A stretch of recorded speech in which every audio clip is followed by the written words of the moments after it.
You're listening to a podcast of spurious morality.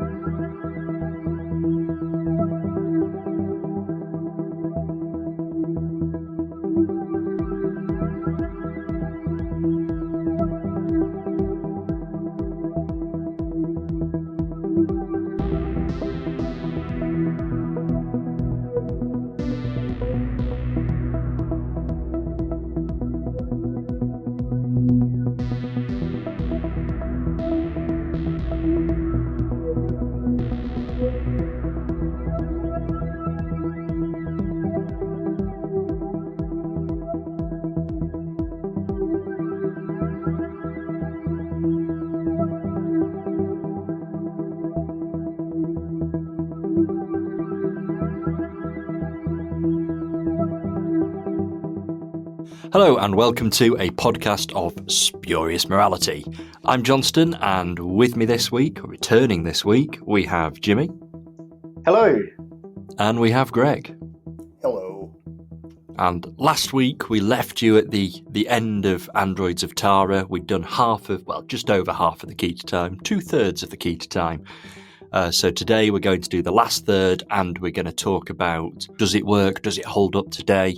And we're going to talk a little bit about Romana 1 as well, who was a very short-lived companion, unfortunately, because she was a fantastic character. So we've got a bit to cover in this one, so it's kind of, we're finishing off the key to time, our season by season, and we're just taking a break to talk about a few things that happened throughout season 16 as well. We'll dive straight in. We'll dive straight in to the swamp, because that's where Kroll is, and it's the power of Kroll. It's an interesting story. Power of Kroll is. I believe they actually set out with the mission statement of let's do Doctor Who's biggest ever monster, and Doctor Who's had big monsters before, and they didn't particularly work amazingly well. I'm thinking Invasion of the Dinosaurs. I'm thinking even the fully grown crinoid in Seeds of Doom. Not the best, most effective things. Not something that one would want to aspire to do even bigger on a Doctor Who budget. But for some reason, that's the decision we've made. Let's do the power of Kroll, and Kroll can be the biggest Doctor Who monster ever. And I think that's kind of the biggest flaw of this story. I think it's a story with a very unfair reputation. I think that it's a lot of people sort of see the big squid and go, yep, this one's dreadful. But actually, I think there's quite an enjoyable story in there. I think there were some great guest performances, and it does contain one of my favourite sort of Tom Bakerisms in Doctor Who ever, which is him walking into the base, seeing that it's all smashed up and an absolute tip, and just starts commenting that the cleaning lady hasn't been doing a very good job. It's so Fourth Doctor. It's absolutely wonderful, and to be honest, just those few lines completely make up for any faults in this story. It's Robert Holmes, so there's definitely a standard there that perhaps isn't there with a lot of other Doctor Who stories. I think this one has a lot to enjoy. I think there's a lot to find to enjoy in this one, but I do think you have to go and you have to find it, because otherwise it's just the one with the really bad big squid. Anyway, Jimmy, what are your thoughts on it? Well, it's definitely one of the poorer stories of the season, but it's still pretty good. There's not really that much I found to say about it. I mean, I always keep my notes as I do my rewatches for this podcast, and my notes for this one are so short, like it's barely longer than a haiku, but that is in dot points though. So it's I think that first of all, the good stuff. I loved the banter in the scene where they're being executed by the vegetation, and just the Doctor and Romana going back and forth. I think they did that really well, and I loved the point earlier in the story where they were saying something about the machinery, the refinery, it's bringing progress, and I think it was the Doctor had the point about, yeah, well, you might call it progress, but what's it doing for the people out there? And that sort of, it's nice that they're still making those sort of environmental points like it's the Pertwee era. It's good that they tried to hark back to that a bit. But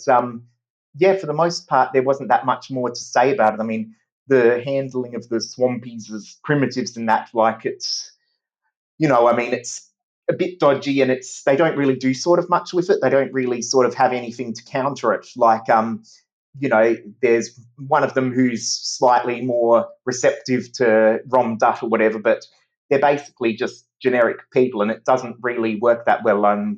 Especially, I think the only good point about them was the bit with when Renquin died to Kroll, like just, sort of parallels of, his God has killed him, it's proof that he's wrong or whatever, but they didn't really do much with it again. It just sort of happens. And the other thing I found weird at the end was when they were walking back to the TARDIS and you see that little squid, and it's like, oh, yes, Kroll will have turned into a ton of little squids now. And it's like, okay, that's a bit weird. Like, I mean, if he turned into one normal squid, that makes sense. He's shrunk down, but he's spawned off like mitosis or something into a bunch of, yeah, it was a bit weird. But I don't know. I didn't enjoy the story that much, but it's not bad. It's just there's nothing particularly great or exceptional about it. It's just it's there. It's yeah, good enough, but nothing really to write home about, so to speak. This is definitely one of those stories where characters just sort of conveniently seem to die out of nowhere when they serve no further purpose to the plot. Certainly not the worst story for this, but, Romdu and Ranquin, both of them just kind of haven't got anything to do in the story anymore, therefore they get killed off. And the same with John Leeson's character, I think, as well, if I remember correctly, Dugeen, towards the end, just sort of, yeah, we don't need you anymore. You've kind of done your little protesty bit and now you can die and carry on. So, yeah, it seems to be a story that just kills off characters because we're done with them now. They're not needed anymore. Um, Greg, what are your thoughts on the power of Kroll? Yeah, I agree with Jimmy. It's not a horrible story or anything like that. There are people that talk about it like it's one of the worst things Doctor Who ever did, and I can't reconcile that with what's on screen. But it's not particularly good either. I think it's the weakest story of the season. It's just kind of almost generic-y Doctor Who. Like, this is Robert Holmes's last script for the show until Androzani, 5 seasons later, and I don't know if he, lost interest at this point or what, but the script just lacks a lot of his like most memorable touches. Like, I mean, the dialogue's good. Like, again, the man could write in his sleep, so I mean, it's not bad by any means, but like you don't get like one of those classic double acts. I mean, most of like the bickering is reserved for the Doctor and Romana, which is great because it's a slightly different portrayal of a companion, which we'll talk about Romana in a bit. But in terms of the other characters, like the supporting characters don't really stand out. Like you said, they get killed at inopportune moments for the, well, I guess opportune moments for the script, but inopportune for the storytelling, and that doesn't really work. The biggest monster ever thing, I don't think they do a horrible job of it. Like, I actually think that the scenes where you've got the giant squid like keyed in as the horizon, as the sky, like that, to me, I thought worked really well. But it's the close-up stuff where there's the embarrassing rubber tentacles flopping around, like no, like that doesn't work.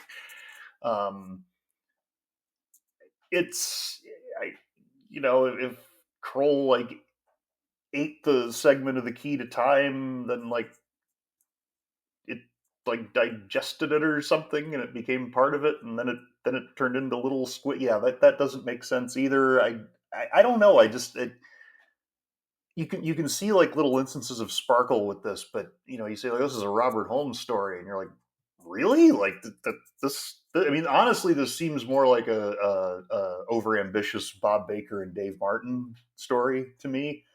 You know, Granted, it's not like their usual high concept thing; it's just giant squid, but it's fine. It's not offensive or anything. It's kind of forgettable, honestly. I don't know why people dislike it so much. Maybe it's just because it comes after four like consistently strong stories, and then we take a step down here. But it's hard to really say much more about it. It's there. It's fine. It's not great. It's the power of Kroll. Is it arguable, do we think, that this is perhaps sort of the archetypal story of this era, this sort of late 70s, the humour's in there and all the plot beats that you'd expect are in there, and there's a big monster that stretches the budget a little bit too far. And I think there is actually an argument to be made that this is Who painted by numbers for 1978. Um, I Maybe would I that's would part of it. I would agree with that. The only thing I would say is that like the the fact that it has like a giant squid in it makes it more like a Hinchcliffe Holmes era story where it's Doctor Who takes on a giant monster movie kind of thing. But in terms of like you said, the humor and the tone of it, yeah, it's very much in line with certainly 15 and 16. I think 17 is kind of its own thing. But Yeah, definitely. Sort of, it's a very Graham Williams story, or Graham Williams era story. This one also, it looks a bit shoddy. I think famously, this is the one where sort of someone high up in the BBC sent a memo to the Doctor Who production office basically saying, this isn't good enough, it looks shoddy, your sets haven't been finished, you can see the bits of wood around the metal where you've not finished painting it or cutting it out or whatever. It just looks especially cheap and nasty. And I think maybe that's part of why there isn't so much love for this story either. It's the sets aren't phenomenal, but that kind of is made up for by some pretty interesting location work. Like we haven't seen another planet like this on Doctor Who before, and haven't really again since. Sort of proper swampy type area. I But think yeah, the location it's stuff definitely gives it a slight improvement over a typical story of the era, but it's not enough to build a whole story around. But yeah, it's nice that they took the opportunity and used it when they had a story that worked for it. yeah, it's definitely a more interesting location for this era. I'm just trying to stretch out with some nice things to say about the Power of Kroll, but like I'm kind of with you guys. There's actually very little to say about it. It's a Doctor Who story. It's there. It's inoffensive. Um, I do kind of like the part one cliffhanger that plays with the idea of the monster looking rubbish. Like we see the monster at the end of part one, and it looks like a bloke in a suit, as do so many other Doctor Who monsters. But then it turns out that this one actually is a bloke in a suit. So fair play to Robert Holmes for that one. That is a very, very Robert Holmes kind of idea that we're sending up the idea of bad looking monsters being a bloke in a suit. Yeah, I didn't think to Yeah, make a note of that, but it was, yeah, definitely a clever move he put there of having an excuse for it. And yeah, fair play. It was well done. and I think that's one of the things that does make Robert Holmes so sort of special in Doctor Who. He does manage to look at it in different ways, and he does manage to sort of parody itself on occasion and all this kind of thing. Then again, this is the bloke that completely tore up the rule book about the Time Lords and wrote The Deadly Assassin. So it's, yeah, Robert Holmes was willing to maybe add a little bit more depth into his Doctor Who stories, and perhaps this, there are some examples of this here. And I think that's the Power of Kroll pretty solidly covered, to be honest. Let's move on then. Let's move on to what is, I suppose, another flawed story. Is this one just a victim of the sort of six-parter curse that seemed to be a thing at this time, where six-parters just went on too long and didn't really know what to do with the runtime, and there was a little bit too much padding and all this kind of thing? And Armageddon Factor is definitely a story that's very guilty of padding. It does have some wonderful ideas in a game, though. It does have some wonderful performances, and at the right moments, it does feel rather epic. I do have some sort of moments in this story that I genuinely like to sort of pick out, and I do enjoy. And perhaps they are few and far between, just because the story is so long and not a lot happens for the middle few episodes. But it does keep introducing new things to keep us going, just slowly. Like, it gives us Drax. Drax is a great character. I kind of wish we'd had more Drax on screen. I know Big Finish has done Drax a couple of times, but more on-screen Drax would be brilliant. And we get K9 being evil. He gets taken over by the Shadow, and then when he's untaken over and back on the side of the goodies, he sort of has to pretend to be evil for a bit longer to smuggle the Doctor and Drax in. It's got some really good cliffhangers. I do particularly like the cliffhanger at the end of part 2, where the Doctor's sort of grabbed by a couple of the Shadow's minions in the transmat and taken away. Plus, we have Drax shrinking the Doctor, shooting him with the gun that we don't quite know what it does. And so, yeah, it's another story with some absolutely great ideas, absolutely great moments.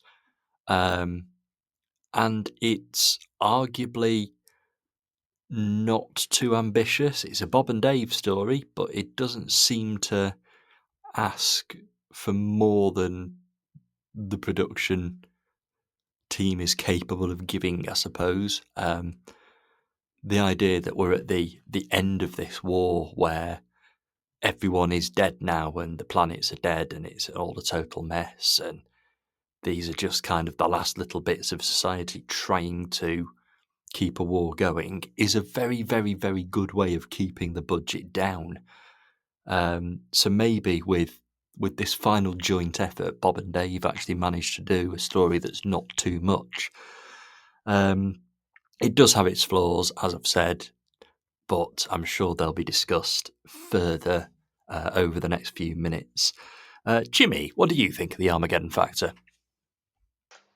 Yeah, I definitely didn't like this one that much. I think it had quite a bit of potential. I think it could have made a great 3 or 4-parter, but they dragged it out way too long. I mean, there's lots of good points, but there's also a heck of a lot of padding. And for me, I've got to disagree with you, unfortunately. I couldn't stand Drax. It was so irritating and such obvious padding, like, especially he turns up out of nowhere and then he's supposed to help, and then I know he's shrunk the Doctor and himself instead of just shrinking the villain. Like, why would he even think to do that? It's just, he was one of the worst parts of the story for me. I mean, he's a bit funny, but nah, didn't work for me.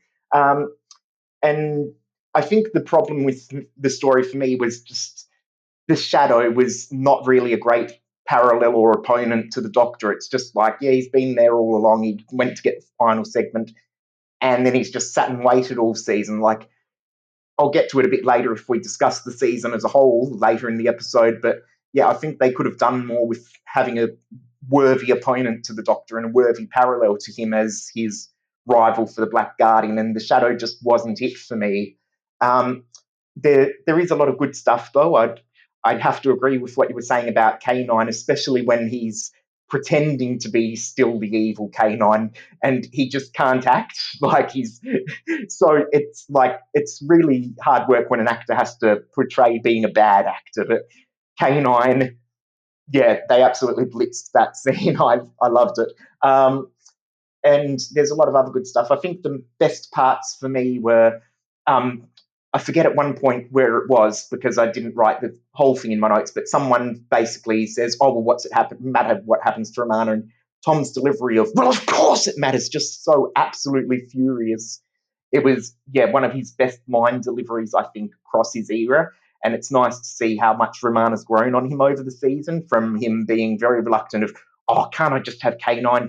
Don't give me some extra person. And but he really does care about her, and their relationship has really developed, and that's brilliant. And again, with Romana, the other thing I like at the end was when everything's solved and she's just starts basically laying into the doctor about, oh, she's just insulting his, bad points and whatever. And it's just like, it was such a good characterization because, like, they've grown on each other. But Romana, the whole season has been very much, we're on a mission, we're getting the key to time. And here it's like the mission's over, so she can say what she really thinks, and she's a bit more sort of, I hate the way they use the term, but feisty. She's going at the doctor and she's being opinionated, and I love it. It was great to see that different side of her, and it makes me wish we could have got more with this Romana. I mean, I love Lala Ward as Romana, but I definitely prefer Mary Tamm and the dynamic they had. Um, Going back to faults of the story, though, I've got to say there's two big ones with the key to time and how it's handled in this story. And I mean, at the end, you get that bit about, oh, we're going to make a fake sixth segment, and it's the right shape, so it'll work well enough. And I mean, yeah, they have it not quite work, and it have its problems, but like, I mean, it's the same shape, so it's going to work. I mean, by that logic, any box in the universe should have the power over all space and time. I mean, yeah, it's a perfect cube, but I mean, come on, how perfect is a cube that it can do that? It's a bit, they don't really sort of explain why it should work or why it should have these powers, and then anything being able to fill the hole just makes it seem even more silly. And the other thing with the key to time at the end is they get it at the end, they've got it all assembled, they're ready to use it, and yeah, the Black Guardian's pretending to be the White Guardian, he wants to take it, they can't let him have it, so they dismantle the key, and it's like, hang on. The whole point in the very first episode of this season was you need to give the key to the White Guardian so that he can reset time and space and stop everything from going wrong. And they never give it to him, and he never does that. It's like, you've just spent an entire season and you haven't even done what you said you were going to, and so presumably they need to do it again. And I think they did it again in Keats Time 2 or whatever in Big Finish. But it's just so silly. You've spent this whole season building up the threat. You need to do this, and then you don't follow through. It just, yeah, I mean, it didn't ruin the story or anything, so to speak, but it did definitely detract. Like I say, I like Armageddon Factor on its own as a story, but as the conclusion to the Key to Time, the grand finale of Doctor Who's first ever season long arc, I'm not convinced it does work. But that is something we'll get to when we talk about the arc as a whole, I guess. Greg, what are your thoughts on Armageddon Factor? So for me, Armageddon Factor, for the first 3 episodes, I was watching it and I hadn't seen it in quite a while. And those first 3 episodes, I was like, oh my God, this is my favorite story of the season, possibly. And then episodes 4 and 5 and the start of 6 happened, and then it quickly fell down around the Power of Kroll's area. But if this had been a 4 episode story, I really think people would view it well, because then you don't need to put in 2 episodes worth of padding. And I think the concepts here are great. I mean, you have 2 planets that have been at war with each other for a long time, but one of them has actually been wiped out and it's just a computer directing the war. The other one's led by an obsessive military leader, and then there's also a third planet in between them that's blocking signals and manipulating the two of them. Oh, and that third planet is also, controlled by a servant of the Black Guardian who's been like planning to draw the Doctor and Romana into his trap forever. And I mean, that's all great, and it really like builds it up and layers it in. It introduces the mystery about Princess Astra right off the bat, and really adds details and layers to that. I mean, after a while, it's screamingly obvious that she's the sixth segment, but at the same time, like they really build that up well.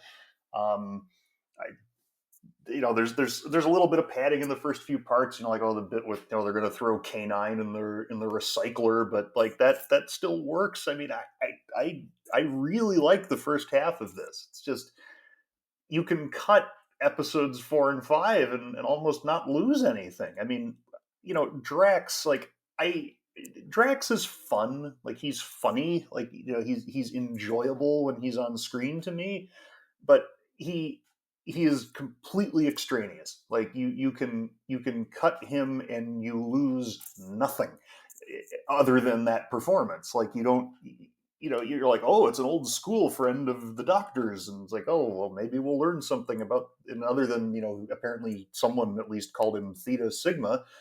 uh you don't really do anything with that idea. It's just very odd. Like, there's just another Time Lord there, just at random. Like, that is bizarre to me, and it just doesn't. It's so obviously there to drag the story out, and there's so much teleporting between Atrios and Zeos and the Shadow Planet, and it's just like, oh my, like it just grinds to a halt. And those two episodes 4 and 5, it's just so tedious. Like, you get the feeling that you yourself are stuck in the Marshall's time loop, because it's just the same stuff happening over and over again. And yeah, it by the end, it's just like, I want this to end. Now, I like the very end where it resolves the key to time story, although I agree, and we'll talk about this in a bit too, but that it doesn't really resolve the story. But I like the Black Guardian, and Doctor, you shall die for this, which of course we'll see again. And yeah, I mean, that's fine. I honestly do believe that if this was with necessary edits, if this story was episodes 1 through 3 and then 6, I don't know if we would call it a classic per se, but it would certainly be well regarded, just like the majority of season 16. I think, and also, like, as a Bob Baker and Dave Martin script, and as their last one together, um, it's like those concepts I described are really neat concepts, and for once they've actually come up with concepts that can be realized on screen realistically in their budget. So that's good job, guys. It took you 10 years, but you figured it out, and then and then this is it. So anyway, eh, I wish I liked it more, because those first 3 episodes really had me excited on rewatch, and I never expected that. There definitely is, as I said, when I said this about Power of Kroll, there definitely is an awful lot to pick out to enjoy with this one. And I agree with you, the first half is a lot stronger than the second half, because everything is kind of revealed by the end of part 3. We've very little to learn after that point. And we do literally sit in a time loop. Like, it takes the Marshal, a very interesting character, very, very well played character, and sticks him in a time loop for half a story. And it doesn't particularly work. I think the worst part of padding in this, though, we've not mentioned it yet, but there are scenes of just communication between Mentalis and K9, and it's literally two computers just beeping at each other. And it feels like these scenes go on for the entirety of an episode, and it is just beep, beep, beep, beep, beep, beep, beep, beep, beep, beep, beep, beep. That's all it is. But yeah, I've no real problem with the Armageddon factor. It's not the first time a six-parter has. Well, it's not the first time 6 parts has been too long for the story that it's trying to tell. And you can see why. Yes, we've got Sharda. There was supposed to be another 6-parter, and it has been, but this was the last one for quite a long time. In terms of, if you were watching this in the 70s, and I can see why. I can see why they sort of knocked the whole idea of longer stories on the head. And then when they eventually did decide to do a longer story, they got Robert Holmes back to do it, because he knew how to do it way back when. And then you look at it, and he didn't actually do that many 6-parters, all things considered, but the ones that he did do were still rather excellent. So that was season 16. That was the key to time. We've completed it, and then snapped the tracer in half and scattered it back into the vortex. Key to time, then, as a whole, as a story arc that lasted a whole season. This is quite ambitious for Doctor Who. This is not like anything we've sort of seen so far in season by season. We've had long stories that have switched location and ideas and had multiple villains. You know, the Daleks' master plan and the War Games spring to mind. But this is the first time we've attempted to tell a whole story over a series, and that every single serial in the series has somewhat contributed to the overall storyline. It's really common now. You know, TV it's essentially a serialized thing nowadays. Most top tier television is serialized. It's one continuous story or various story arcs floating through the series. Doctor Who has done season long stories a few times since this, with, I'd say, varying results. But I think that there's definitely something unique about the Key to Time with Doctor Who, because at the end of the day, it is just a traditional season of Doctor Who. The Key to Time, it's quite background. It's quite limited, the impact it actually has. You know, the Rebus operation is its own story. The Pirate Planet is its own story, and so on. The Key to Time's just kind of floating in the background, which kind of makes you think that we're heading towards a big sort of showdown between the Doctor and the Black Guardian, as was set up at the start of the season. And actually, the Black Guardian gets a total of, 3 minutes screen time at the very, very end.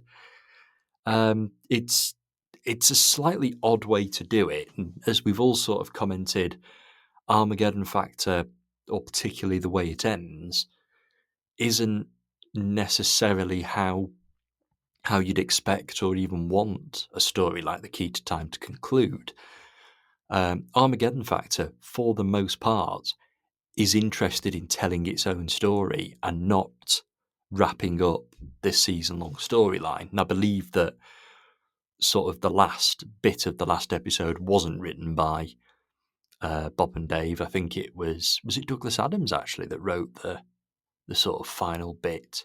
Was it his first thing in the role of script editor? I'm not sure, no, but I'm not convinced it works. I'm convinced that as a storyline it works, and I think it's a great season of Doctor Who. I think that the fact that most of the serials are excellent, and the couple that aren't excellent at least have a lot to enjoy. They're not actively bad.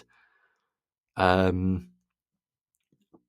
like as a whole, The Key to Time, does that story need to be there? Would it alter anything else in the season at all if it were removed? I guess. So I'm sounding really down on it. I love The Key to Time, but I think I love The Key to Time because the stories are so good, not because the overwriting story is so good, the arc. So Jimmy, kind of what are your thoughts on The Key to Time as a story arc, as a season? Go ahead. I think, as you say, the thing is, for most of the stories, it didn't really matter. I mean, the story stands on its own, and the key is just something that's thrown in. They've got to get. I mean, I think the story that exemplifies that the most has got to be Tara, where Romana finds the key in about 2 minutes into episode one, and then she gets captured, and the whole rest of the plot happens. Yeah, I think it's a bit of a shame that it was a good season for the most part and lots of good stories, but I don't think the actual arc side of it really worked that well overall. I mean, I think the thing with the arc is the dynamic worked well between the Doctor and Romana. And as I said in this episode, I loved Romana at the end when you got to see the glimpse of what she'd be like without that dynamic.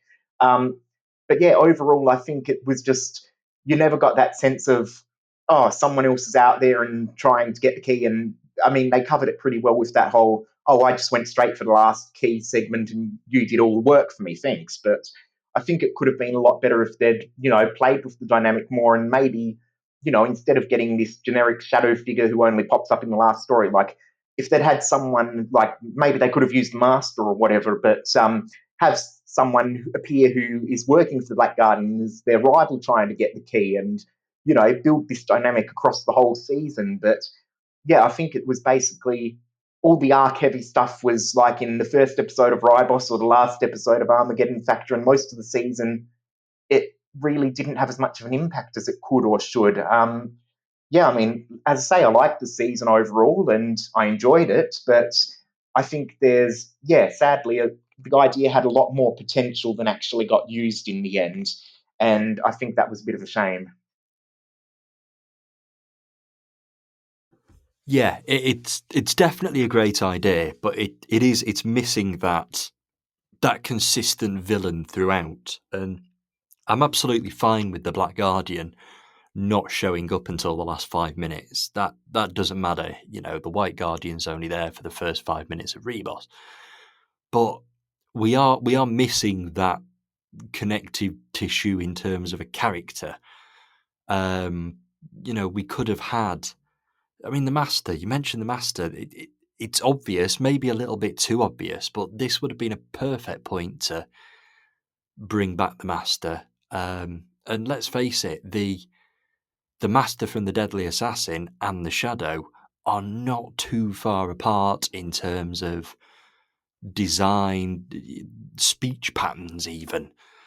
It definitely could have worked.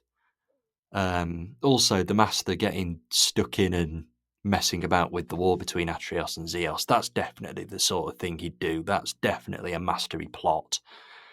But I think that, well, I suppose I keep saying that this is Doctor Who's first story arc, but I guess we've got the Master in season 8. Sort of 5 unconnected stories, but the Master is in all of them. We could have had something like that here, and he could even have, only popped up for a few minutes in Androids Atara or something like that. He didn't have to have a massive part. Think about, let's say, the Headhunter in the first series of Eighth Doctor and Lucy Miller.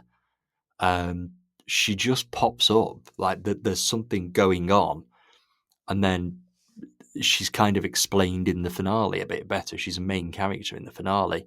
It could have been something like that.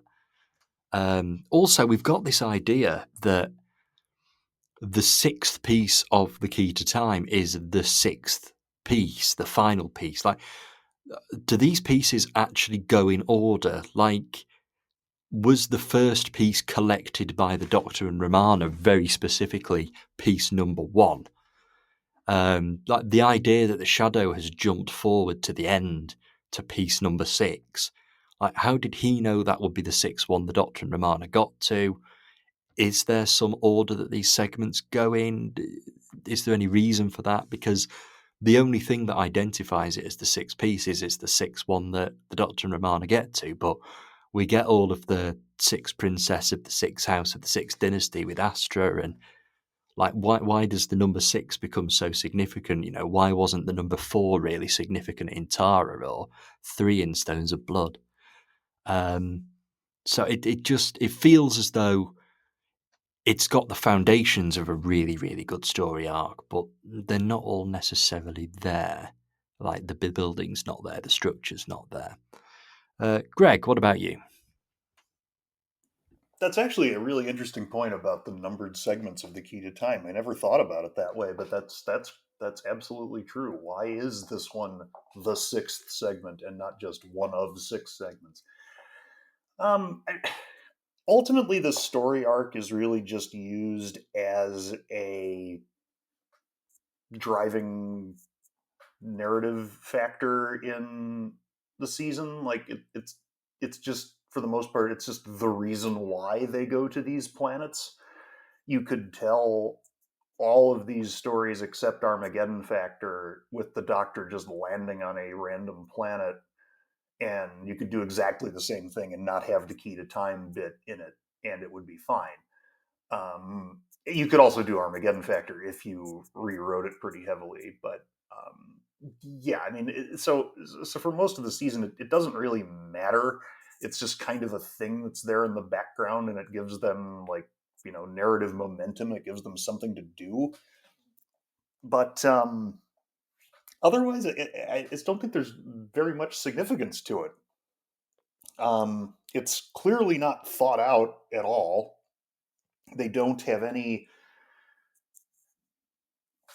like legitimate like plot architecture going on. The things you learn about the key are inconsistent from episode to episode.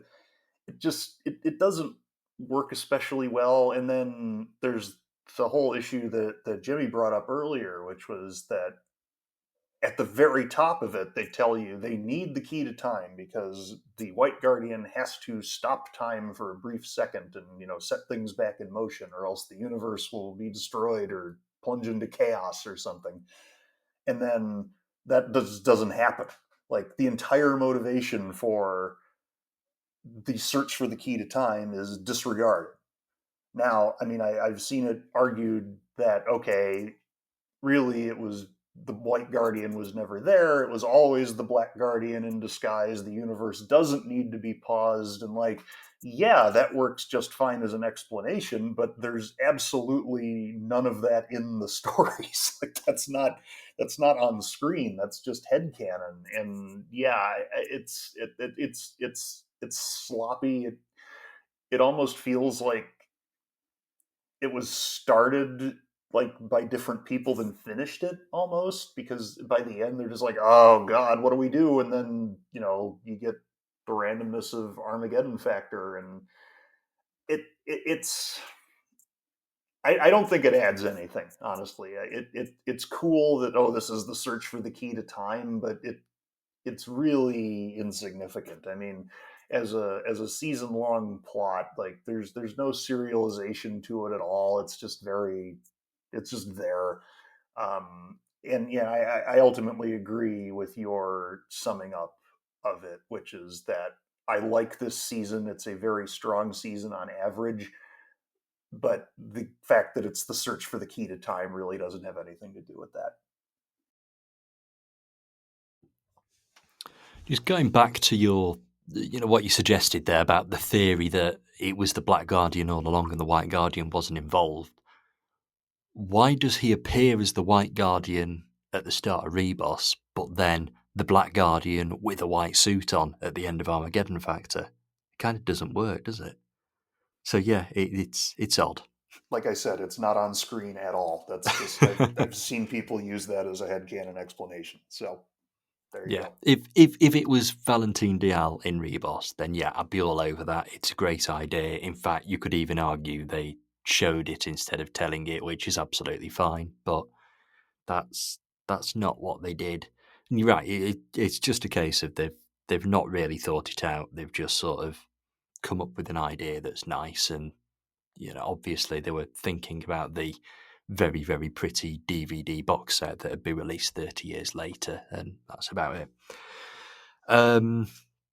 But yeah, it has its flaws as a storyline, but the fact that the stories are generally so good here, it makes up for it without any sort of question. And it does allow for things like the Megara and the Seal of Diplos, and it does allow for some interesting ideas to be in there. Like again, one segment is an entire planet, one segment is a person.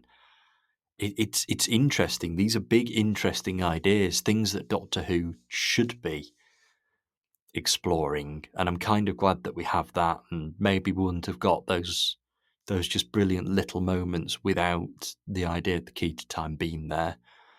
And it also conveniently gave us an excuse to have a very, very, very different companion to arguably anything we've had before, but certainly anything we've had for a long, long time.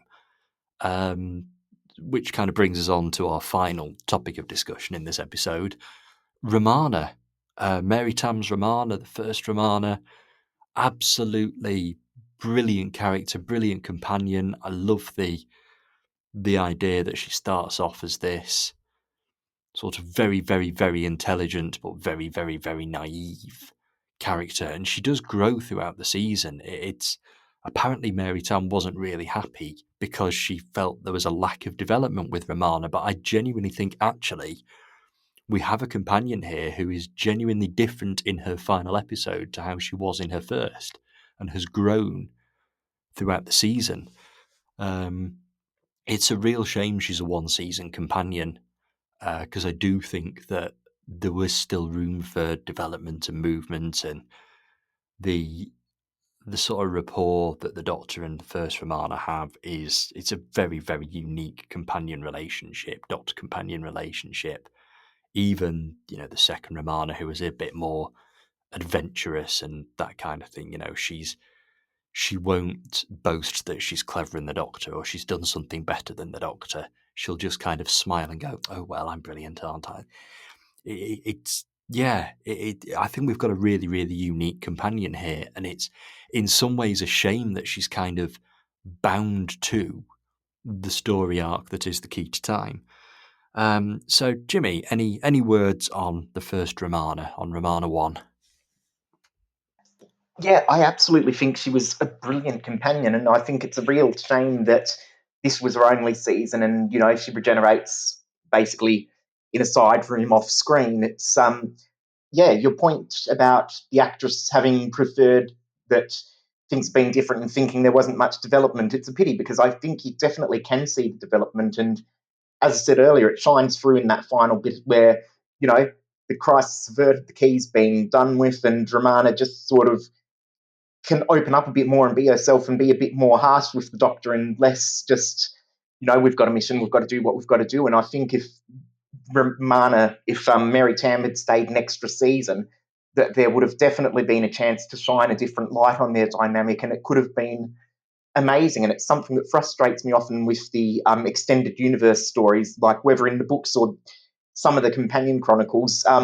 It's like with Mary Tamm Romana stories, they'd have an excuse like, "Oh, we're searching for the key to time, but the tracer accidentally sent us to this planet instead because of whatever signal that seemed like a key." And it's like, why are you wasting time making excuses to slot into a gap where there's really no logical room for it, when there's this huge unexplored thing of what the first Romana would have been like after the key to time and before she turned into Lala Ward's incarnation. And I think it's a shame that that hasn't been explored more in the extended universe. And I mean, I know some people will say, "Oh, but when she regenerated, they thought she was Astra, and so that proves the stories are right after each other." But if anything, for me, it works better if it's been a longer time, because I mean, if it was happening straight after they'd been on Astra, then the Doctor wouldn't be too surprised to see the princess having stowed away or whatever. But if it's been like, years, decades, and they've gone through a whole bunch of other stuff, and Astra's popped up again out of nowhere, then his reaction would make more sense. So, I mean, I think there's a huge gap there, and it's a shame it's so unexplored. And especially that in the audios, I mean, we did get that one season of audios with Tom's Doctor and Mary's Romana, but I think there was a lot of potential there, and a lot of it didn't get explored. And I think it would have been amazing to see it explored. And so, yeah, it's a shame that the potential wasn't fully reached by Mary's incarnation, but I still think she's brilliant as she is and as the character was. I mean, I think I'd argue she's my favourite Tom Baker companion, really. And so, yeah, it's a pity we didn't get more of her, but it's great that we got what we did and that she was so brilliant in what she did do. Yeah, there was definitely a lot of unexplored potential, and I'll be forever grateful that we did get that one season before we sadly lost Mary Tamm, because her and Tom Baker are just great. That just I will never get tired of listening to that second series of Fourth Doctor Adventures from Big Finish, because it just gives us the sort of second Romana 1 season that I think everybody would say they wanted. She did do some great stuff in Gallifrey as well, the Gallifrey series for Big Finish. So there's Oh, yeah, definitely extra stuff out there. But that was great hearing her as the Pandora in the Gallifrey audios. I think, yeah, it's absolutely brilliant that she returned for that. And yeah, great to see a completely different side of the actress as a character, rather than being Romana as being this sort of evil shadow version that's not really Romana. It just looks like her. Yes. So once again, some more brilliant work from Mary there. Yeah, I do think we're incredibly lucky to have that stuff, and it is a shame there isn't more. Greg, your thoughts on the first Romana? I think she's great. I like the character a lot. I mean, you guys have been talking about this quite a bit, but like I like the fact that we have a companion here who is A, unafraid to challenge the Doctor, and B, on his level. Like I love how Tom Baker plays it, where he's like a little frustrated that she keeps challenging him, but also that she's right a lot of the time. And like he starts out being just like irritated with her and hostile towards her, but as the season progresses, like he becomes more willing to just engage in the banter with her, because he actually like grows to respect her as as like in I don't know if that Doctor considers anyone an equal per se, but respect her as an equal effectively. So I think there's some interesting development for the Doctor that's caused by Romana, which you really don't see out of a lot of other companions. I also, I like that. I mean, this is obviously subjective, but I mean, Mary Tamm is one of the most conventionally attractive people ever to play a Doctor Who companion, and yet they don't trivialize her. Like, she does look just absolutely glamorous in multiple episodes. Like her costuming is fantastic, but like it would be so easy to take a character like that and just have her be eye candy, and some of the, and we've talked about how Doctor Who was never as bad about that as people have said, but it would have been easy to go down that road with her, and yet they don't. I mean, I mean, yeah, she's gorgeous, but at the same time, she's there, she's doing her job. Like it's a very respectful portrayal that doesn't really rely on the attractiveness of the performer at all, and I really like that. I think it's it feels a little bit progressive for the show at the time.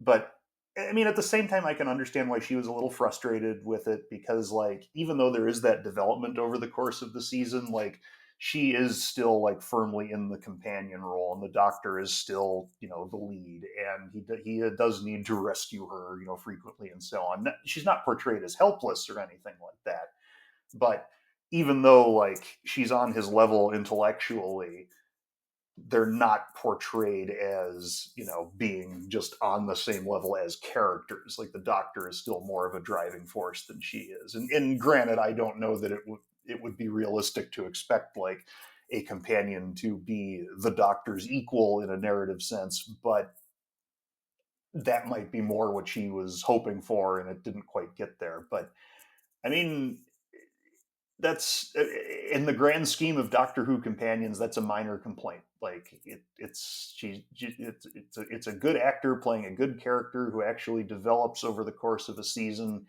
and clearly gains the respect of both the Doctor and Tom Baker as as the season goes on, and it works incredibly well. And I think it would have been just fine if she had played Romana for the character's entire existence. I mean, granted, I love Lalla Ward too, but there, her leaving was a disappointment. Like it would have been very interesting to see how the show went forward with her, especially in the more humorous, Douglas Adams era. But yeah, I really like her, and I wish she'd been around longer.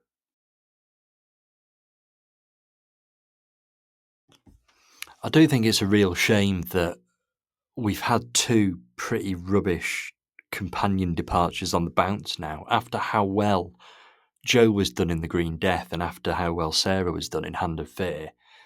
Leela just decided to stay on Gallifrey last minute, and now the first Romana doesn't even get any kind of goodbye. I wish if they'd have managed to persuade her maybe to do a regeneration story, how good would it have been if we'd have had a regeneration story for Romana at the start of a season, or even at the end of this? If they knew she wasn't coming back, give her that regeneration. But instead we get sort of a comedy sequence at the start of Destiny of the Daleks, and then she's Lalla Ward now, that's it. There's, no matter how you look at the first Romana, there was an awful lot of sort of missed potential, but I guess that's one of the perils of the way TV was produced in the late 70s. Yeah, it's interesting you say that about the regeneration. My wife sometimes watches these classic Doctor Who's over my shoulder a bit, and she knew that Romana was a fellow Time Lord, and I mentioned that like this was her, the first Romana's last story, and she's like, "Oh wow, so like she gets killed in this one effectively, like she's forced to regenerate," and I'm like, no. In fact, you never see anything at all, and it's like, oh boy, yeah. I mean, huge missed opportunity. But of course, at the time, they didn't know she was leaving. I don't think so. Yeah. Yeah, it's. I'd have liked to have seen that. I think about the impact that seeing the Master regenerate on the few occasions that we have has had. It could have been interesting to do that with Romana. It would have been rather good. And Armageddon Factor is full of points where she could feasibly have been, killed or forced to regenerate somehow. Same with Destiny of the Daleks. There's definitely potential there for it to have happened, and it didn't, sadly, for various reasons. But that was season 16. That was the Key to Time. And it's been a really good season. There's no denying that there are 4 very, very solid stories in here, and the 2 that maybe don't live up to that are still nowhere near the worst we've seen or the worst we will see as we carry on with this. So yeah, it's all in all, I think we've got some good Doctor Who in this one. So next up would be season 17. We did have a little chat just before we started recording this about how we were going to do this, because obviously we have Sharda. Do we stick to our broadcast and ignore its existence, or do we pick one of the many, many, many, many versions of this story there is? And we've decided we're going to go with the version from the season 17 Blu-ray set. So if you're watching along with us, watching in between episodes in preparation or whatever, that's what we're going to go for when we talk about Sharda in about a month's time. But meanwhile, thank you very, very much for listening. We absolutely love doing these season by season episodes, and I can't believe we've got 16 seasons down now. So here's to the many more that are ahead of us. We're not even halfway there yet. But in the meantime, we'll be back for more spodcasting very soon. Goodbye now.